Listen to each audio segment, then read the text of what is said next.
Assalamualaikum warahmatullahi wabarakatuh. Salam dan bahagia. Perkenalkan, nama saya Ukta Indriana dengan NIM 2018 010074, mahasiswi Agribisnis Fakultas Pertanian Sarjana Wiyata Taman Siswa. Saya akan mempresentasikan hasil UTS mata kuliah Manajemen Agribisnis dengan judul Sistem Agribisnis secara Terpadu. Jadi sebelum saya lanjutkan, untuk sistem agribisnis secara terpadu, apakah teman-teman sudah memahami apa itu sistem agribisnis secara terpadu? Baik, saya akan jelaskan. Jadi, sistem agribisnis terpadu merupakan rangkaian kegiatan yang melibatkan subsistem input, agroindustri hulu, subsistem agroindustri hilir, subsistem pengolahan, agroindustri, pemasaran, serta subsistem penunjang. Jadi, yang dimaksud dengan sistem agribisnis terpadu merupakan rangkaian kegiatan industri yang menghasilkan produk-produk berupa alat atau mesin pertanian, sarana produksi, dan bahan yang diperlukan oleh sektor pertanian. Selain itu, juga kegiatan pengolahan komoditas pertanian primer menjadi produk jadi. Selanjutnya, peraturan pendirian bisnis. Usaha budidaya tanaman ini serangkaian kegiatan pembangunan dan pemanfaatan sumber daya alam nabati melalui upaya manusia dengan modal, teknologi, dan sumber daya lainnya yang menghasilkan barang guna memenuhi kebutuhan secara lebih baik. Tujuan dari budidaya tanaman ini mewujudkan kedaulatan dan ketahanan pangan serta meningkatkan pemberdayaan pendapatan dan kesejahteraan petani. Jadi, tujuan dari budidaya tanaman ini mewujudkan kedaulatan dan ketahanan pangan serta meningkatkan pemberdayaan pendapatan dan kesejahteraan petani.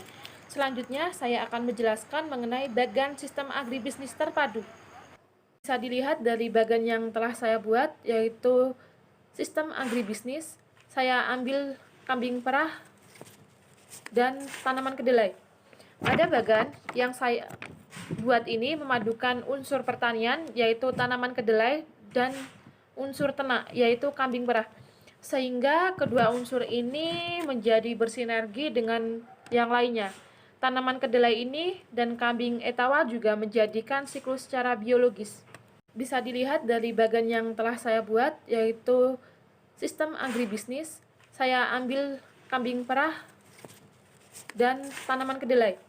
Pada bagan yang saya buat ini memadukan unsur pertanian, yaitu tanaman kedelai, dan unsur ternak, yaitu kambing perah. Sehingga kedua unsur ini menjadi bersinergi dengan yang lainnya. Tanaman kedelai ini dan kambing etawa juga menjadikan siklus secara biologis. Ini bisa dilihat dari bagan yang telah saya buat ini. Kambing perah menghasilkan kulit dan tulang kambing, susu, daging, dan kotoran. Kulit kambing dan tulangnya bisa dijadikan kerajinan dan didistribusikan ke industri. Kemudian susu tersebut bisa diubah menjadi susu cair, es krim, serta ampasnya bisa digunakan sebagai yogurt dan keju. Untuk yogurt dan keju bisa langsung dipasarkan melalui restoran yang ada. Kemudian susu cair dan es krim juga bisa dimasukkan ke restoran. Untuk daging kambing ini langsung didistribusikan ke industri. Selanjutnya, kotoran kambing saya bagi menjadi dua, yaitu kotoran kambing cair serta kotoran kambing padat. Kotoran kambing cair ini saya fermentasi menjadi pupuk cair. Pupuk cair ini bisa bermanfaat untuk pupuk tanaman kedelai.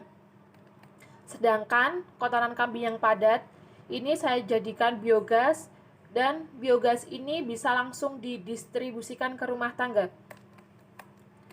Selanjutnya, mengenai tanaman kedelai. Tanaman kedelai ini batang, daun, dan kulitnya bisa digunakan sebagai pakan kambing. Untuk biji kedelai diproses, diolah, digunakan untuk produksi tempe, tahu maupun susu kedelai dan didistribusikan ke rumah tangga maupun ke industri langsung. Selanjutnya, saya akan menjelaskan mengenai keterikatan kebijakan pemerintahan. Jadi, untuk kebijakan pemerintahan, penerapan teknologi budidaya perlu didukung dengan memperkuat kebijakan pemerintah dalam agribisnis kedelai, seperti penyediaan benih unggul dan pupuk bersubsidi, pengendalian organisme pengganggu tanaman, manajemen pasca panen, penetapan harga pasar, kegiatan penyuluhan melalui kelompok tani, kemudian teknologi rangsangan insentif lainnya bagi petani. Bagian yang sudah saya buat, tadi ada beberapa lembaga penyaluran untuk menyalurkan sarana produksi. Seperti kita ketahui bahwa penyaluran faktor produksi seperti biji kedelai, hasil dari olahan yang didapatkan dari kedelai dan kambing.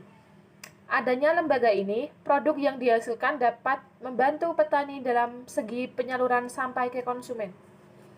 Baik, cukup sekian presentasi UTS Manajemen Agribisnis.